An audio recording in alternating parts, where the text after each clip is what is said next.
大家好，我是牛奶。萧炎与纳兰嫣然携手离开迷阵范围后，便飞快地赶往天山台。好在最终赶上了最后的截止时间。他们二人刚踏上平台，就被全场的目光锁定了。其中一彩衣女子的目光格外的炙热。萧炎大抵能猜到，她便是风雷阁的凤小姐。凤青儿想将萧炎擒住，交给风雷北阁做人情，以此增加自己成为阁主继承人的筹码。萧炎并不知道这女人心中所想，即便是知道了，也会嗤之以鼻。毕竟目前为止，同辈之中，他还未逢敌手。目光从凤小姐身上移开，先后掠过唐英、王晨以及近20名余下的竞争者后，萧炎最终看向了一个女孩。这女孩一身青衣，一对水灵大眼睛格外可爱，脸颊上还噙着一丝稚嫩与天真。纳兰嫣然出声提醒萧炎一定要小心那女孩，因为她就是星陨阁的穆青鸾，实力极强。微微点头，萧炎想再问些什么，是金属族的族长金石便淡声说起了此次闯关的规则。关卡不多，仅1关而已，只要众人能在规定的时间里从蜀朝音波中顺利抵达山顶，便算通过。于毕，金石给了众人5分钟准备时间。众人看着通向山顶的石梯旁密密麻麻地堆满了噬金属，只觉得头皮一阵发麻。谁不知道这噬金属族最为擅长的便是音波攻击。眼前这般庞大的蜀朝音波齐发，想来即便是斗皇强者也难以支撑。不过都已经走到这里了，为了那8个名额，难也要拼了。至于少了2个名额，噬金属族最强者不过7星斗宗实力，护不住天山雪坛。当年战败后，便与各方势力约定，天山雪坛的名额噬金属族要占其2，其余的8个名额各凭本事。金石说话时，萧炎便注意到其声音有气无力的，仔细一看，还真被萧炎发现了其体内有着不轻的伤势，而且这种伤势不像是新创，反而更像是长久淤积所致。思索片刻，萧炎心里就有了决断，偏过头，萧炎叮嘱纳兰嫣然，等一下尽量用斗气堵住双耳，跟在他身后便好。闻言，纳兰嫣然却是摇了摇头，这噬金属的音波能够无视斗气阻碍，而且还有令人出现幻觉甚至眩晕的效果，防不胜防。他很清楚自己的实力，并不想拖累萧炎。知晓这音波难缠，萧炎皱着眉问道，是否有抗衡之法？纳兰嫣然知晓的方法唯有2个，其一便是仗着斗气雄厚硬扛，其2则是以音波对音波。不过噬金属族是天生的音波攻击好手，寻常的音波斗技怕是扛不过这蜀朝音波阵。说起音波斗技，萧炎便想到了自己早前在黑角域服用的那枚7阶丹药，不知道自己的狮虎碎金银，再加上从阴阳玄龙丹中吸收的那一丝龙银，能否扛过这蜀朝音波阵？萧炎正思索间，金石缓缓睁开双目，宣布时间到了，闯关开始，你们只有1个小时的时间。噬金属的音波攻击的确是极强的，自金石宣布闯关开始后，接连7个无一例外全部吐血重伤，其中还有4人试图凭借人多硬闯。金石看着这4人嘲讽一笑。一声声的通关失败之后，凤青儿终于是站了出来，礼貌地同金石问安，交流了几句后，凤青儿才缓步走向了石梯。从他们交流的几句话中，萧炎抓住了2点有效信息。凤小姐本名凤青儿，师从雷尊者。凤青儿的闯关十分干脆利落，凭借着超快的速度，直接化为银线直登山顶。噬金属们的音波几乎都跟不上她的速度。金石估计凤青儿已经将3000雷动修炼到最高境界了，暗叹风雷阁后继有人呐。石梯尽头，凤青儿俯视着众人，长发飘飘，宛若女皇，实际其目光却是直勾勾地盯着场中的某一个人。接收到挑衅信号的萧炎勾唇一笑，旋即偏头冲着纳兰嫣然道，待会儿跟着我，我带你去闯一闯。随后不待其反应，径直走向石梯。望着萧炎的背影，纳兰嫣然愣了愣，之后咬牙迅速跟上。萧炎都开口了，就算最后失败了，他也想陪他去试上一试。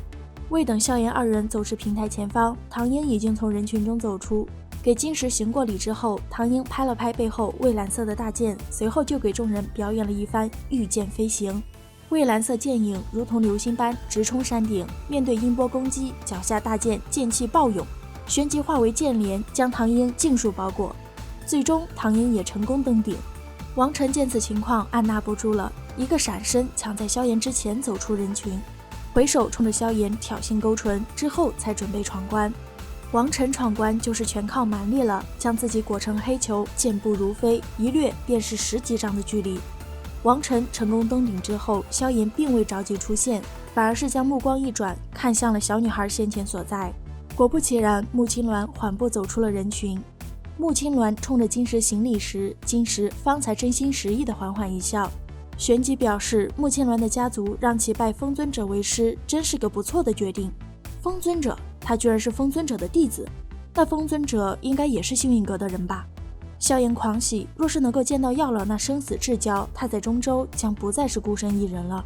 萧炎心中念头飞转间，穆青鸾已经踏上了石梯，随着他不急不缓地一步步朝着石梯尽头走去。一道清脆如鸟鸣般的低低哼鸣声缓缓自穆青鸾嘴中传出。仅仅只是轻哼，赤金鼠族发出的音波就如同遇见了克星，飞速退散。见到穆青鸾如此轻易的便是登上了山顶，萧炎同许多人一样瞪大了双眼，半晌后才回神，带着纳兰嫣然走出了人群。晚辈萧炎见过金石前辈。萧炎抱拳躬声道。听到萧炎的名字，金石眼眸微眯，随后像是想到了什么，出声提醒萧炎，音波阵会随着人数的增加而更强，确定要2人一起闯关。纳兰嫣然闻言顿时低声表示自己不去了。萧炎却是摇了摇头道，跟来吧，就当是送给他的一份礼。心头猛地一疼，纳兰嫣然望着萧炎离开的背影，自嘲一笑，随后抬脚跟上。跟着我。脚步踏入石梯，萧炎的身体瞬间化为一道光影，朝着山顶冲去。银牙一咬，纳兰嫣然也将体内斗气催动到极致，拼命的想要紧跟上萧炎。然而刚冲出不过100米，纳兰嫣然体内的斗气就已经开始紊乱。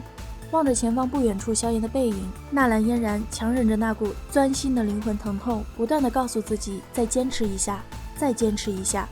可他的实力总归是差了一点的，石梯刚过半，他就已经到了极致，视线逐渐变得模糊。纳兰嫣然的嘴角流出丝丝血迹。他瞧不起的人将他引以为傲的云岚宗毁了，意外爱上老师所爱，他本打算将他彻底遗忘，可在自己遭遇危机的那一刻，救他性命之人偏偏是他。明明他们曾有机会成为彼此最为亲密的人，是自己亲手毁了这一切。甚至如今，他连跟随着他脚步的资格都在消失。无尽的悔恨在纳兰嫣然的心里疯长。噗嗤，随着一口鲜血喷出，纳兰嫣然的身体猛地倒飞了出去。对不起，我已经尽力了。缓缓闭上眼眸，纳兰嫣然在心中呢喃。察觉到身后的不对劲，萧炎还是用出了3000雷动。下一秒，萧炎的身形就出现在了纳兰嫣然的身后，长臂一揽，将人抱进怀中。萧炎目光紧紧地望着下方的噬金属，闪过一丝冷芒。你一人闯关吧，这大阵我闯不了。苍白的脸上浮现一抹薄红。纳兰嫣然低声道，用仅剩的斗气将双耳遮住。我说过会带你过阵，便是会做到。萧炎淡淡道，随后嘴巴缓缓鼓起，一道宛如惊雷般的狮吟虎啸声陡然响起。金石听到那笑声中所隐藏的龙吟，瞬间变了脸色。一个人类竟能发出拥有龙之血脉的异兽方才能发出的龙吟。只见笑声所过之处，无数噬金属的合力音波尽数溃散，石梯周围的那些森林也拦腰折断。萧炎看着眼前的一幕，有些愣神。他没想到这夹杂着龙气的笑声效果竟然这么好。一击过后，噬金属们先前的凶狠已经半点不见，反而萎靡了许多。迟疑了一下后，萧炎揽着纳兰嫣然的纤腰，毫无阻碍地闪掠上了山顶。萧炎将纳兰嫣然轻轻放下之时，被震惊的众人才回过了神。金石看了看自己的族人们，无奈叹息，摆了摆手宣布萧炎闯关成功。下一位。山顶处，萧炎将一枚丹药递给纳兰嫣然后，才将目光转向了凤青儿4人。穆青鸾向来看不惯凤青儿，直接贴脸开大，询问萧炎将3000雷动修炼到何种境界了。萧炎并不想介入两女之间的冷嘲热讽，他迫切的想要知道风尊者的去向，于是询问穆青鸾能否借一步说话。穆青鸾虽然有些疑惑，自己跟萧炎又不熟，但萧炎之前打脸风雷阁的事让他对萧炎有些好感，便答应了。萧炎上来就询问穆青鸾风尊者的去向，穆青鸾瞬间警惕，深知人心易变，萧炎并不十分确定敌我，不好直说。直到自己是故人之徒。这样的理由显然是没有说服力的。穆青鸾也不想刁难萧炎，于是说道：“风尊者喜欢云游，平时难觅踪迹。不过若是萧炎真想寻他，可以在3个月之后去风雷东阁，因为那时会举办四方阁大会，风尊者当天一定会到场。”一听是去风雷阁总部，萧炎整个人都不好了。但有些事还是要去做的，毕竟他还要去救药老，单凭他一个人的力量，在中州实在是太单薄了些。穆青鸾见萧炎一副真打算要去的样子，瞪大了双眼，看傻子一样的道：“你不会真打算去吧？你要去的话，那简直就是在找死啊！要知道，到时候不仅废天会去，雷尊者也会去。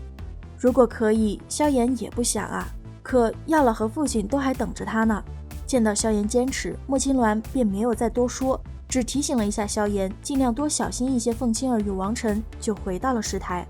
此时音波阵的闯关已经接近了尾声，石台之上足足站了9人，在这么短的时间里又有3人成功通关，其实全是萧炎的功劳。狮虎碎金营之后，噬金属族的音波阵威力大减，这为后面的3个家伙创造了良好的闯关条件。金石看着面前的众人，宣布闯关结束，随后便带着9人朝着山顶深处行去。好了，本期分享就到此结束了，视频都看到这里了，给牛奶点个赞吧。订阅了的朋友记得开启小铃铛哟，这样就不会错过牛奶的更新了。感谢您的耐心观看，拜拜，下期再见。